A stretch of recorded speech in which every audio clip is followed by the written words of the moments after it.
বৃহস্পতিবার পবিত্র রাতে কেউ যদি এই দোয়াটি 100 বার পরে কোনো দিন পৃথিবীর কোনো মানুষের কাছে তার হাত পাততে হবে না। পৃথিবীর সব কিছু তার পায়ের নিচে আল্লাহ হাজির করে দিবেন। দারিদ্রতা থেকে মুক্তি দান করবেন, বিপদ আপদ থেকে মুক্তি দান করবেন, তার সম্মানকে সুউচ্চতা দান করবেন, অসুস্থতা থেকে দূরে রাখবেন। আল্লাহর অশেষ দয়া ও রহম তাকে দান করে দিবেন। সুবহানাল্লাহ। বৃহস্পতিবার রাত এটি গুরুত্বপূর্ণ রাত। এই রাত সপ্তাহে একদিন আসে।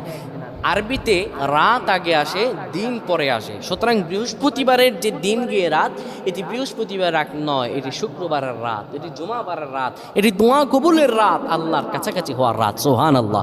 এই বৃহস্পতিবার রাত আল্লাহ তাআলা বান্দার দোয়া কবুল করেন।